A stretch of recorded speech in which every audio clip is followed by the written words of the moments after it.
El cuento de hoy se llama El Sur, de Jorge Luis Borges.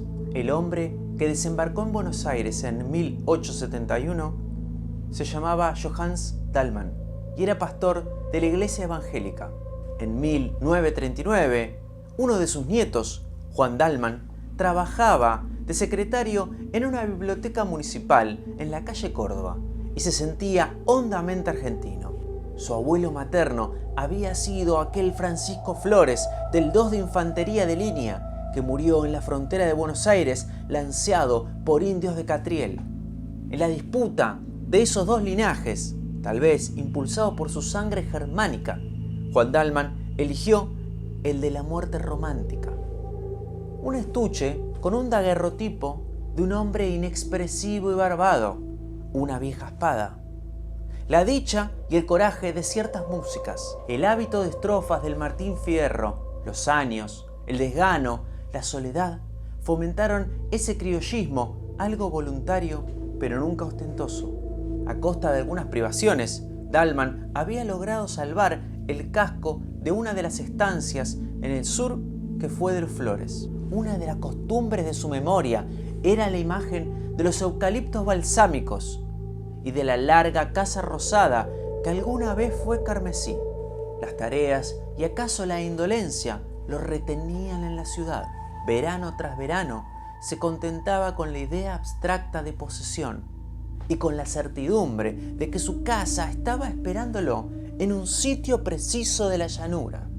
En los últimos días de febrero de 1939, algo le aconteció. Ciego a las culpas, el destino puede ser despiadado a las mínimas distracciones. Dallmann había conseguido esa tarde un ejemplar descabalado de las 1001 noches de Weil. Ávido de examinar ese hallazgo, no esperó el ascensor y subió con apuro las escaleras. Mientras subía, algo en la oscuridad le rozó la frente. ¿Un murciélago? ¿Un pájaro acaso?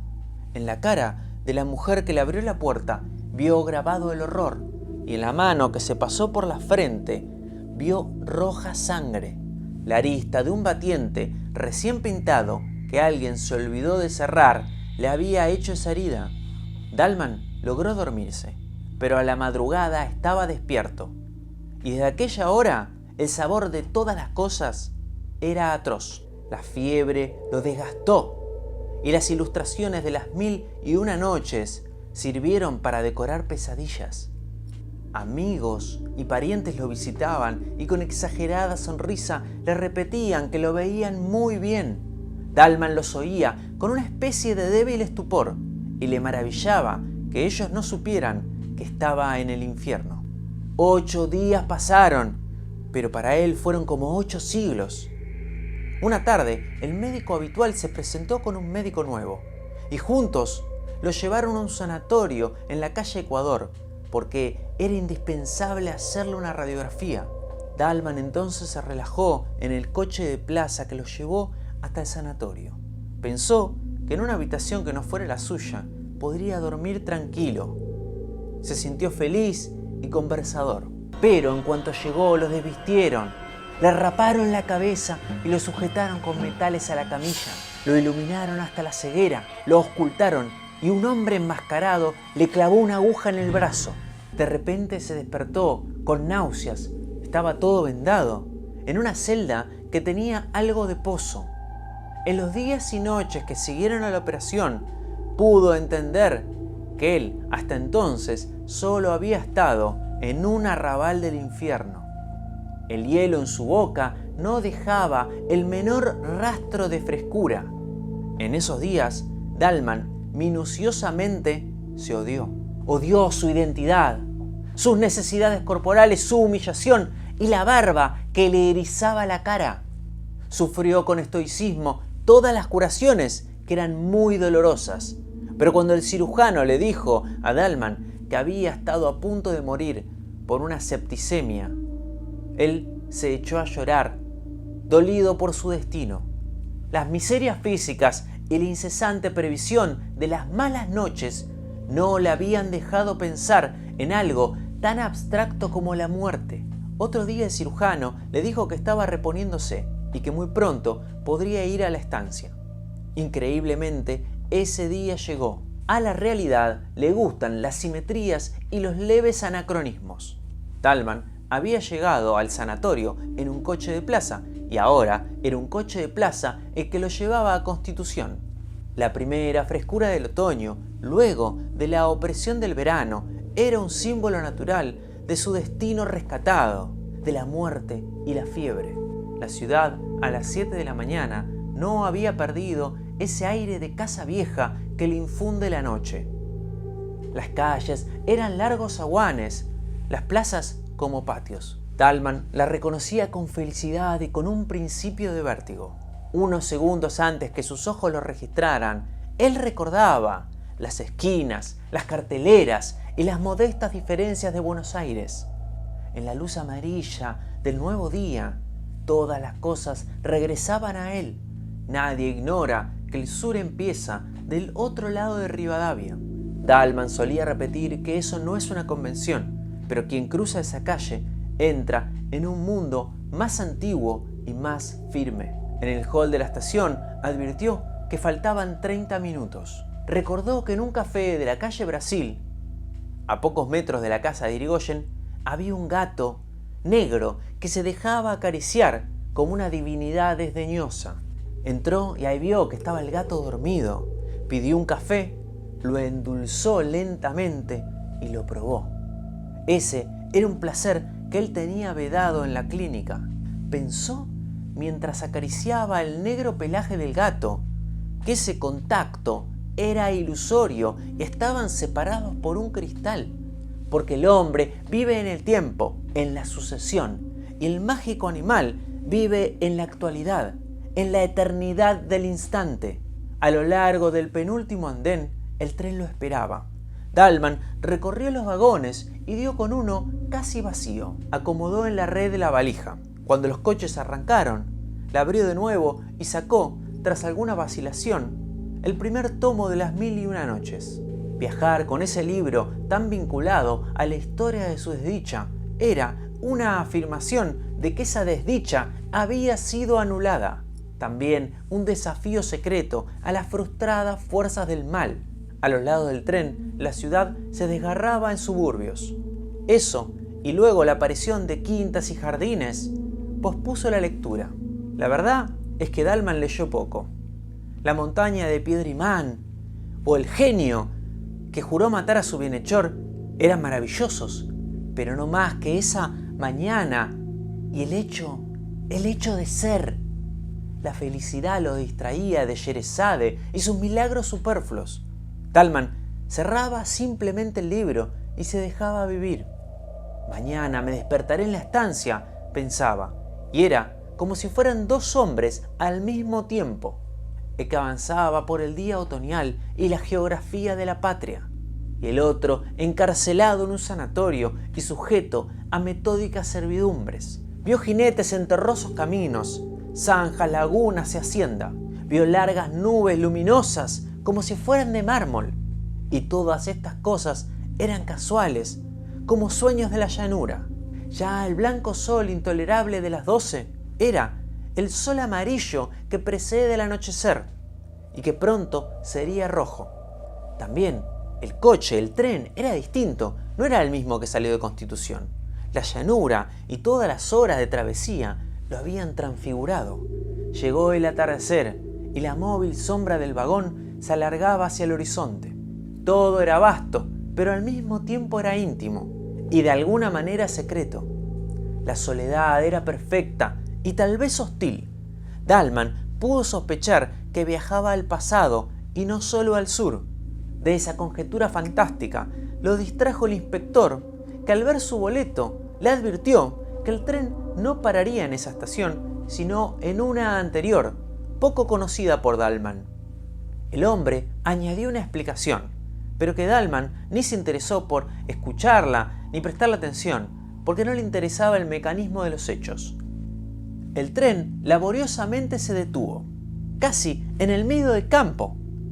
La estación quedaba del otro lado de las vías y era un poco más que un andén con un cobertizo. En la estación no había ningún vehículo que pudiera llevarlo. Pero el jefe opinó que en un negocio a unas 10 o 12 cuadras podía quizás conseguir uno. Ya el sol se había hundido y Dalman aceptó la caminata como una pequeña aventura. Pero había un esplendor final que exaltaba la viva y silenciosa llanura antes de que la noche la borrara. No para no fatigarse, sino para que durara más, Dalman caminaba despacio, con felicidad, sintiendo el olor a trébol. Dalman llegó al almacén. Algo en su pobre arquitectura le hizo recordar un grabado en acero de una vieja edición de Pablo y Virginia. Había unos caballos atados al palenque. Dalman entró a la pulpería creyendo reconocer al patrón. Después se dio cuenta que se había confundido porque era parecido a uno de los empleados del sanatorio. Dalman resolvió comer en el almacén. En una de las mesas había unos hombres que bebían ruidosamente, en los que él al principio no se había fijado. En el suelo, apoyado en el mostrador, se acurrucaba inmóvil como una cosa un hombre viejo. Era oscuro, chico y reseco, y estaba como fuera del tiempo, en una eternidad. Dalman registró a ese hombre con satisfacción. Llevaba una vincha, el poncho, el largo chiripá y la bota de potro. Entonces rememoró discusiones con gente de los partidos del norte o entrerrianos que decían que gauchos así ya no quedan más en el sur. Dalman se acomodó junto a la ventana. La oscuridad fue quedándose con el campo, pero los rumores y los olores aún le llegaban a través de los barrotes de hierro. El patrón le trajo unas sardinas y luego carne asada. Dalman las empujó con unos buenos vasos de vino tinto. Ocioso paladeaba el áspero sabor y dejaba perder su mirada por el local, ya un poco somnoliento. Una lámpara de aceite colgaba de uno de los tirantes. Los hombres que bebían ruidosos en la otra mesa eran 3. Había 2 que parecían peones de chacra. El otro tenía rasgos achinados y torpes. Bebían con el chambergo puesto. Dalman de pronto sintió un roce en la cara y vio en la mesa, en el mantel, junto al vaso de vino, una bolita de miga. Alguien la había tirado.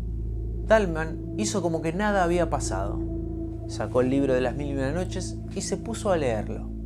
De repente, otra bolita de miga lo golpeó, pero esta vez escuchó que los peones se reían.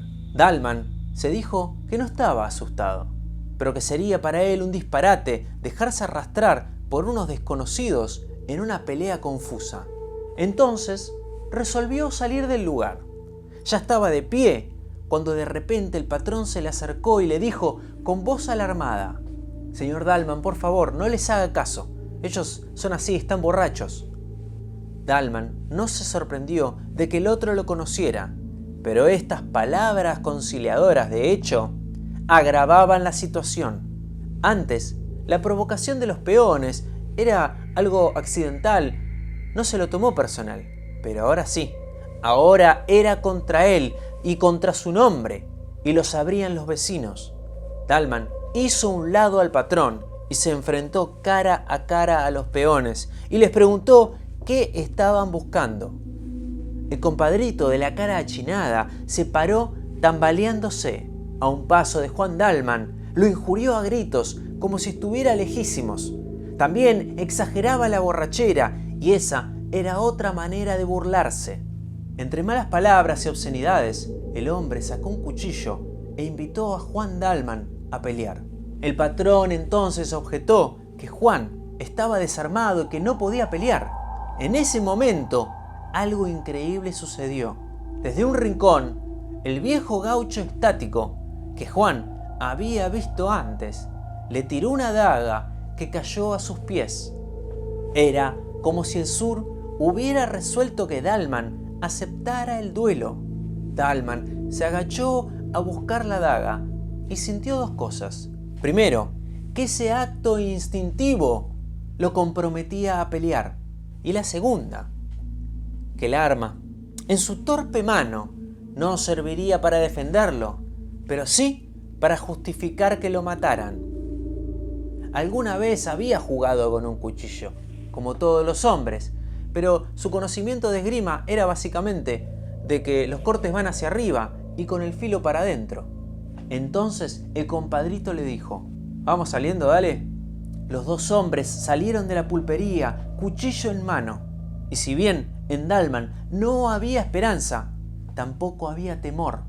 Sintió al atravesar el umbral que morir en una pelea a cuchillo, a cielo abierto, acometiendo, era una liberación para él.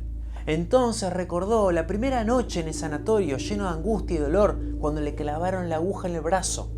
Y sintió que si él hubiese podido soñar una muerte, esta sería la muerte soñada. Dalman empuña con firmeza el cuchillo que no sabe manejar y sale a la llanura. El sur, de Jorge Luis Borges.